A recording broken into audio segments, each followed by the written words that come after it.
दिन में तू ना हो वो दिन ही नहीं, जिस जीवन में तू ना वो जीवन नहीं। मत्ती रचना सुसमाचार 13 अध्याय का 9वें वचन, जिसके कान हो वह सुन ले।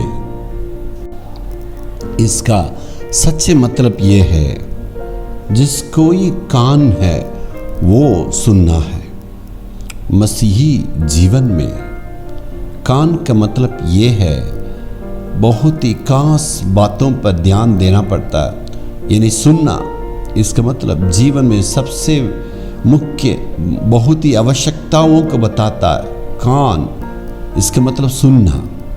क्यों इस पर हमें ध्यान देना है? पवित्र पौलुस क्या कहता है रोमियो 10वां अध्याय का 17 वचन में, विश्वास सुनने से के द्वारा, वचन को सुनने के द्वारा विश्वास आता। इसका मतलब सुनना। यही बातों पर ध्यान देना। क्यों सुनने पे ध्यान देना, कान पर ध्यान देना है?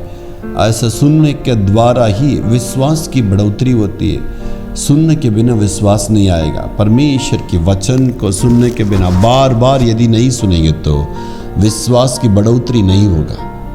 हमारे विश्वास की बढ़ोतरी के लिए लगातार परमेश्वर के वचन पर हमें ध्यान देना, सुनना है।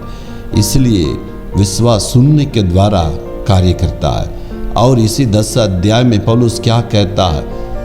यीशु मसीह के बारे में, शुभ संदेश के बारे में जैसे सुनेंगे नहीं तो कैसे विश्वास करेंगे? ये सुनने के मतलब एक संदेश को कहते हैं, शुभ संदेश को सुनना, यीशु की शुभ संदेश को सुनना। इस शुभ संदेश को जितना ज़्यादा आप सुनेंगे, विश्वास की बढ़ोतरी होगा। उस विश्वास को बढ़ने के द्वारा, अनुग्रह के द्वारा विश्वास से उद्धार मिलती है। उद्धार का कारण क्या है? वचन को सुनना है। वचन को सुनने से विश्वास आता, उसी विश्वास के द्वारा हम उद्धार पाते हैं। हालेलुया। तब सुनने के बातों पर ध्यान दीजिएगा।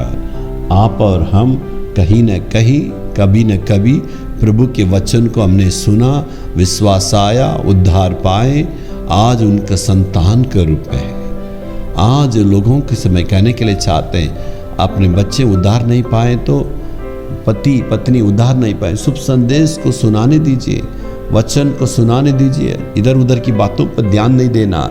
हमारे दरवाजा खोलने से शुभ संदेश का गीत सुनना, शुभ संदेश का वचन सुनना, ऐसे सुनने से पुरुष उद्धार पाएंगे, पत्नी उद्धार पाएंगे, बच्चे उद्धार पाएंगे। Hallelujah, hallelujah.